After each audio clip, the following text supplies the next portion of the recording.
سلسلہ سیرت ازواج مطہرات میں آج ہم ام المؤمنین سیدہ ام حبیبہ رضی اللہ تعالی عنہ کی مکمل سیرت جانیں گے۔ آپ کے نام و نسب سے لے کر آپ کی وفات تک مکمل زندگی۔ آپ رضی اللہ تعالی عنہ کا نام رملہ تھا۔ سلسلہ نسب اس طرح ہے: رملہ بنت ابی سفیان بن حرب بن امیہ بن عبد شمس بن عبد مناف، اور والدہ کی طرف سے سلسلہ نسب کچھ یوں ہے: رملہ بنت ام صفیہ بنت ابی العاص بن امیہ بن عبد شمس بن عبد مناف۔ والد اور والدہ دونوں کی طرف سے پانچویں پشت میں جا کر آپ رضی اللہ تعالی عنہ کا سلسلہ نسب رسول اللہ صلی اللہ علیہ وسلم کے نسب سے مل جاتا ہے۔ آپ رضی اللہ تعالی عنہ کی کنیت ام حبیبہ ہے۔ آپ رضی اللہ تعالی عنہ کے پہلے شوہر عبید اللہ بن جحش سے ایک لڑکی حبیبہ پیدا ہوئی، اس وجہ سے آپ کی کنیت ام حبیبہ ہے۔ آپ رضی اللہ تعالی عنہ کی ولادت۔ سیدہ ام حبیبہ رضی اللہ تعالی عنہ کی ولادت نبی کریم صلی اللہ علیہ وسلم کے اعلان نبوت سے 17 سال پہلے مکہ مکرمہ میں ہوئی۔ خاندانی پس منظر: سیدہ ام حبیبہ رضی اللہ تعالی عنہ خاندان بنو امیہ کے چشم و چراغ تھی۔ امیہ قریش کا ایک سردار تھا جس کی اولاد کو بنو امیہ کہا جاتا تھا۔ قریش کا ایک بڑا خاندان بنو ہاشم بھی تھا جس سے رسول اللہ صلی اللہ علیہ وسلم کا تعلق تھا۔ ان دونوں خاندانوں میں خاندانی رقابت اور چک مکش چلی آتی تھی۔ یہی وجہ ہے کہ جب آپ صلی اللہ علیہ وسلم نے اعلان نبوت فرمایا تو آپ کی مخالفت میں بنو امیہ زیادہ پیش رہے۔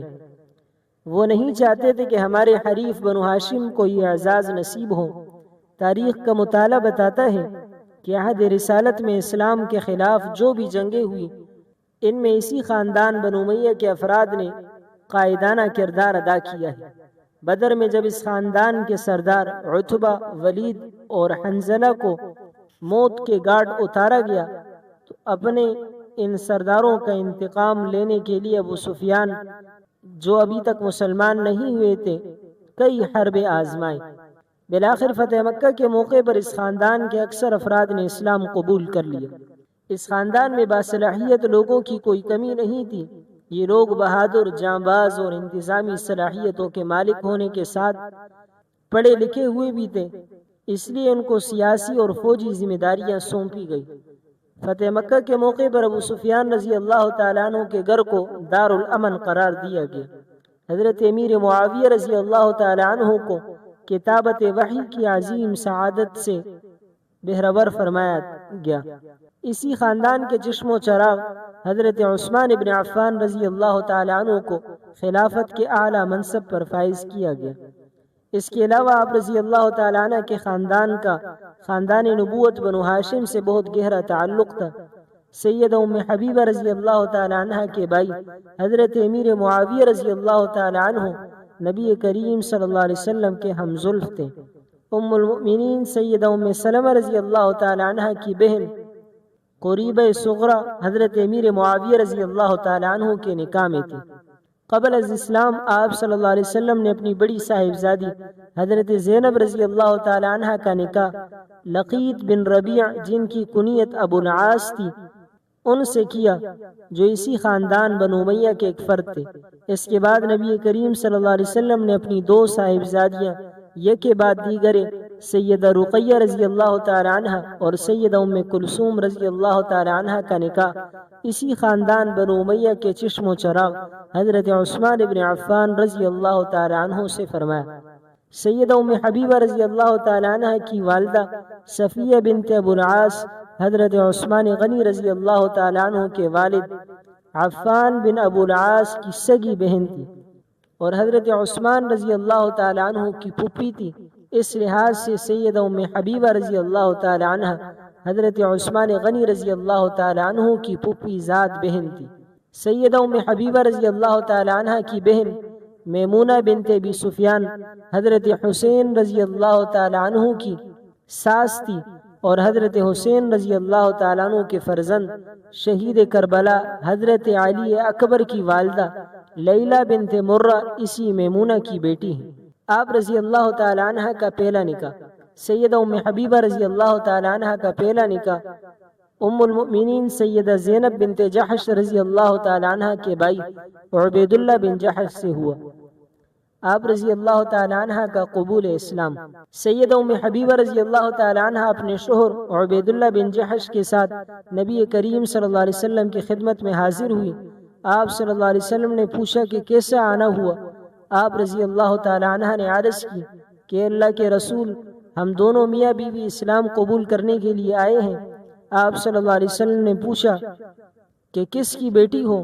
سیدہ ام حبیبہ رضی اللہ تعالی عنہ نے جواب دیا، ابو سفیان بن حرب کی۔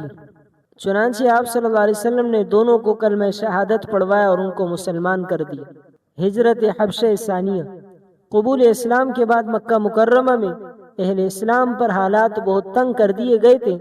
چنانچہ سیدہ ام حبیبہ رضی اللہ تعالی عنہ نے اپنے شوہر عبید اللہ بن جحش کے ساتھ 6 نبوی میں ہجرت کی۔ یہ حبشہ کی طرف دوسری ہجرت تھی۔ اس سے 1 سال قبل 5 نبوی میں اہل اسلام کے چند افراد نے حبشہ کی طرف ہجرت کی تھی۔ اس دوسری ہجرت میں 83 مرد اور 18 خواتین شامل تھیں۔ عبید اللہ بن جحش سے سیدہ ام حبیبہ رضی اللہ تعالی عنہ کے 2 بچے پیدا ہوئے، ایک عبداللہ اور دوسری حبیبہ۔ حبیبہ رضی اللہ تعالی عنہ آپ صلی اللہ علیہ وسلم کی تربیت میں رہی اور داؤد بن عروہ بن مسعود ثقفی رحمۃ اللہ تعالی علیہ سے ان کا نکاح ہوا۔ یہاں یہ بات سمجھنی چاہیے کہ حبشہ عرب کے جنوب میں واقع مشرقی افریقہ کا ایک ملک ہے۔ آپ صلی اللہ علیہ وسلم کی بعثت کے وقت اس ملک پر جو شخص حکمران تھا اس کا نام اصحمہ تھا۔ یہ شخص حضرت جعفر طیار رضی اللہ تعالیٰ عنہ کے ہاتھ پر مسلمان ہوا، لیکن نبی کریم صلی اللہ علیہ وسلم کی زیارت کے لیے نہ آ سکے۔ جب ان کی وفات ہوئی تو آپ صلی اللہ علیہ وسلم کو مدینہ منورہ میں اطلاع ملی۔ آپ صلی اللہ علیہ وسلم نے ان کی نماز جنازہ ادا کی۔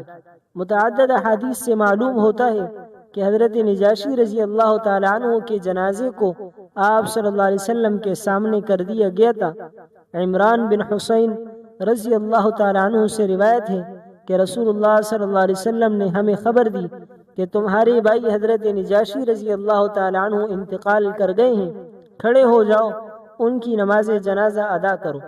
آپ صلی اللہ علیہ وسلم کھڑے ہو گئے اور صحابہ کرام نے آپ کے پیچھے صفیں بنا دی۔ آپ صلی اللہ علیہ وسلم نے 4 تکبیریں کہیں۔ صحابہ کرام یہی سمجھ رہے تھے کہ حضرت نجاشی رضی اللہ تعالیٰ عنہ کا جسم رسول اللہ صلی اللہ علیہ وسلم کے آگے ہے۔